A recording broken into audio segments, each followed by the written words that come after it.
જો તમે working professional હો, સ્ટુડન્ટ હો, ક્રિએટર હો યા પછી બિઝનેસ ઓનર હો, તમને લાંબા વિડીયો જોવામાં, લાંબા આર્ટિકલ્સ વાંચવામાં, લાંબી પીડીએફ વાંચવામાં કંટાળો તો આવતો જ હશે, જેમ મને પણ આવે છે. કેવું રહેશે કે તમારા આ બધા ડોક્યુમેન્ટ એઆઈ રીડ કરી લે અને તમારે જે પણ સમજવું હોય એ તમે સમજી શકો? તો આજે હું તમને બતાવીશ ગૂગલનું એક એવો ટૂલ જેનાથી તમે તમારા ડોક્યુમેન્ટોને વિધિન અ સેકન્ડ ઇઝી વેમાં સમજી શકો છો. એ છે નોટબુક LM. લાંબી માહિતી વાંચવામાં, પીડીએફ વાંચવામાં બધાને કંટાળો આવે છે અને એને સમજવામાં એનાથી વધારે કંટાળો આવે છે. ક્યારેક વર્કિંગ પ્રોફેશનલ મીટિંગ્સની નોટ્સ તો બનાવે છે, પરંતુ એ એટલી મેસી હોય છે કે એને રિવાઇઝ કરવામાં પણ કંટાળો આવે છે. અને ખાસ વાત, સ્ટુડન્ટોને જ્યારે રિવિઝન કરવાનું હોય છે ને, ત્યારે ઘણા સ્ટુડન્ટોને તકલીફ પડે છે.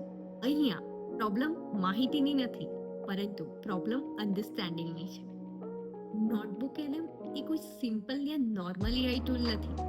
જ્યારે તમે ChatGPT યુઝ કરો છો ને, ત્યારે એ તમને ગૂગલ પરથી શોધીને આન્સર આપે છે.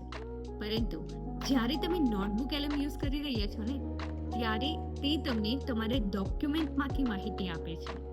તો કેવું મજાનું છે ને કે આ તમારો એક પર્સનલ AI આસિસ્ટન્ટ જેવું કામ કરે છે. તમે જોઈ રહ્યા છો, આ છે આપણી પાસે નોટબુક LM google.com. તો તમે આ ગૂગલમાં સર્ચ કરી શકો છો. જેવું તમે એમને સર્ચ કરશો તો તમને આ પેજ દેખાશે જે નોટબુક LMનું છે, અને આમાં તમે તમારા ગૂગલના કોઈ પણ એકાઉન્ટથી લોગિન કરી શકો છો. હવે આપણે આપણી એક નોટબુક ક્રિએટ કરશું. તો અહીંયા તમે જોઈ શકો છો કે ક્રિએટ ન્યૂ. સો એની પર જ્યારે તમે ક્લિક કરશો, તમારી પાસે એક આ ટાઈપનું પેજ જોવા મળશે. હવે તમારે શું કરવાનું છે? તો તમે જોઈ રહ્યા છો, અહીંયા તમે કોઈ પણ તમારું મટીરિયલ અપલોડ કરી શકો છો. ઓપ્શન છે આપણી પાસે અપલોડ ફાઇલ્સ, દેન કોઈ પણ વેબસાઇટની લિંક હોય યા ફિર યુટ્યુબની લિંક હોય, પછી તમારી પાસે તમારું ગૂગલ ડ્રાઈવ હોય, or કોઈ પણ કોપી કરેલું ટેક્સ્ટ હોય.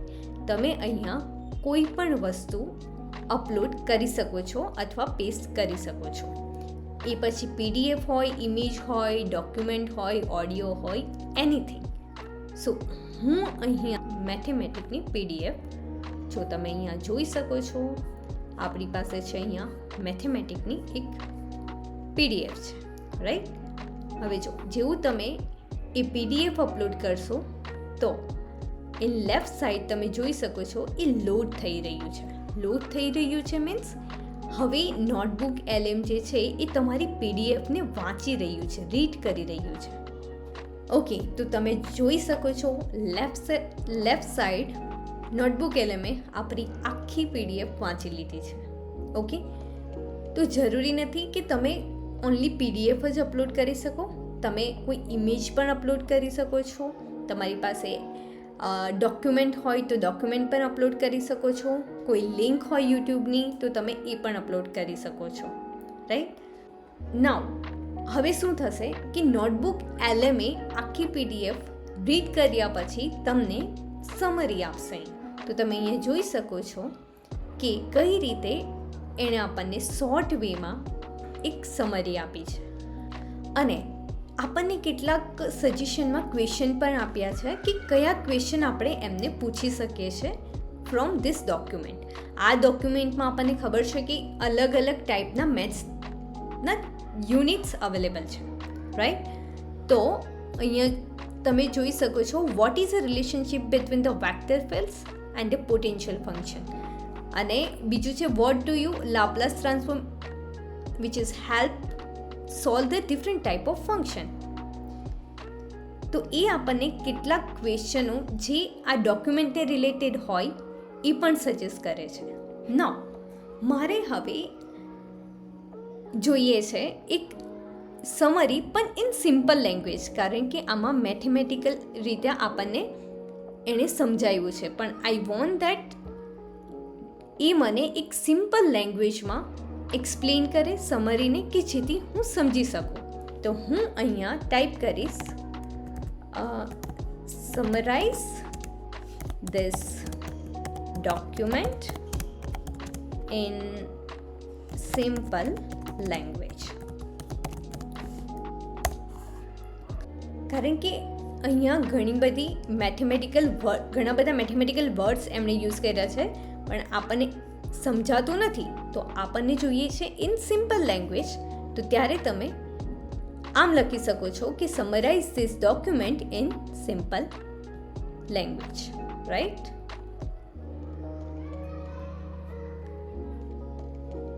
તો તમે જોઈ શકો છો એને કઈ રીતે મને પોઈન્ટ વાઇઝ પોઈન્ટ આપ્યું છે કે આ ડોક્યુમેન્ટમાં શું શું છે. વેક્ટર કેલ્ક્યુલસ છે, લાપ્લાસ ટ્રાન્સફોર્મ છે, ડિફરન્શિયલ ઇક્વેશન છે, સ્પેશિયલ ફંક્શન છે, રાઈટ? અને બહુ સિમ્પલ લેંગ્વેજમાં એણે મને સમજાવી આપ્યું છે, અને એણે સ્ટેપ બાય સ્ટેપ આ વસ્તુ કઈ રીતે કરવી એ પણ આપણને લખી આપ્યું છે વિથ પેજ નંબર, એન્ડ તમે અહીંયા જોઈ શકો છો.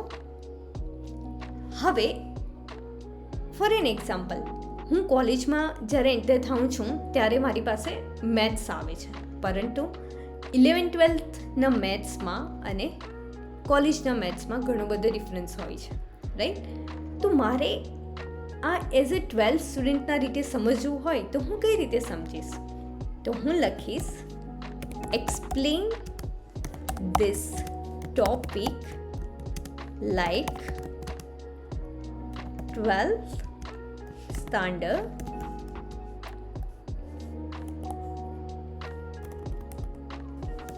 સ્ટુડન્ટ. તો તમને એ એઝ એ 12th સ્ટાન્ડર્ડના સ્ટુડન્ટની જેમ ઇઝીલી સમજાવશે. જો કેવી સરસ રીતે એણે આપણને રિસ્પોન્સ જનરેટ કરીને આપ્યો છે, like vector calculus, moving a vector into the real world. So in 12th like you learn what is a vector, right? તો એણે ઘણી સિમ્પલ રીતે આપણને એઝ અ 12th સ્ટાન્ડર્ડનું સ્ટુડન્ટ ઇઝીલી સમજી શકે એ રીતે માહિતી આપી છે. નાઉ હવે મારી એક્ઝામ હોય, રાઈટ, અને મારે ઇમ્પોર્ટન્ટ ક્વેશ્ચન આ પીડીએફમાંથી પ્રિપેર કરવા હોય તો હું કઈ રીતે કરીશ? તો હું લાઈક સ્ટેપ બાય સ્ટેપ આખી પીડીએફ તો જોવા નહીં બેસીશ, તો હું હેલ્પ લઈશ એઆઈથી, કે જેથી મારો ટાઈમ બચી જશે અને મને રિવિઝન કરવામાં ઇઝી રહેશે. તો અગર મારે ઇમ્પોર્ટન્ટ ક્વેશ્ચનની પ્રેક્ટિસ કરવી હોય તો હું કહીશ generate important question from this document or એક્ઝામમાં આપણને રિવિઝન કરવું હોય પણ આપણને ખબર નથી હોતી કે કયા ક્વેશ્ચન ઇમ્પોર્ટન્ટ હોય, તો આ રીતે એઆઈની મદદથી તમે ઇમ્પોર્ટન્ટ ક્વેશ્ચનની પ્રેક્ટિસ કરી શકો છો. નોટ ઇવન મેથ્સ, બટ તમે સાયન્સ હો, સોશિયલ સાયન્સ હો, ઇકોનોમિક્સ હો, ફિઝિક્સ હો, રાઈટ? કોઈ પણ સબ્જેક્ટમાં તમે ઇમ્પોર્ટન્ટ ક્વેશ્ચન આ નોટબુક LM પાસેથી મેળવી શકો છો વિથ આન્સર. સો કેવી સરસ રીતે મને ઇમ્પોર્ટન્ટ ક્વેશ્ચન એણે આપ્યા છે. તમે જોઈ શકો છો કે વેક્ટર કેલ્ક્યુલસની અંદર કઈ વસ્તુ ઇમ્પોર્ટન્ટ છે, right? You need to evaluate the particular function where function is equals to x² - y² I cat plus 2xy g cat, right? Where c is a curve given by the parametric equation. So ઘણા બધા વેક્ટરમાંથી કયા important question છે, Laplace ટ્રાન્સફોર્મમાંથી કયા important question છે, દેન differential ઇક્વેશનમાંથી કયા important question છે, બધા question બધા યુનિટ્સમાંથી મને એણે ઇમ્પોર્ટન્ટ ક્વેશ્ચનની લિસ્ટ આપી દીધી છે. કેવું સરસ છે ને કે આપણને જ્યારે પણ એક્ઝામ નજીક હોય અને વધારે સારી પ્રિપેરેશન નહીં થઈ હોય ત્યારે આપણને આ કેટલું હેલ્પફુલ રહી છે. હવે આ પીડીએફ એટલી બધી લાંબી હોય છે ને કે આપણને વાંચવામાં કંટાળો આવે છે, right?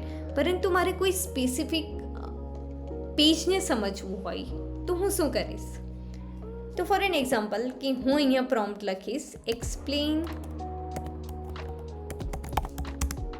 Page 5 in simple example, right? કે જેથી પેજ 5 પર કોઈ પણ વસ્તુ હશે, રાઈટ, એ મને સમજાવશે વિથ સિમ્પલ એક્ઝામ્પલ.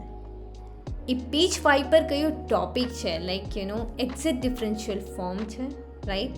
તો એણે મને કઈ રીતે સમજાવ્યું, like what is differential form, what makes it exact, okay, what is a component test, બધું જ મને એણે ઇઝીલી સમજાવી દીધું છે, એ પણ વિથ એક્ઝામ્પલ. તમે જોઈ શકો છો. નવું જરૂરી નથી કે આ ઇંગ્લિશમાં છે તો તમે ઇંગ્લિશમાં જ સમજી શકો. અગર તમને ગુજરાતીમાં જોઈએ તો ગીવ મી ઇન ગુજરાતી, તો તમે એને ગુજરાતીમાં પણ સમજી શકો છો.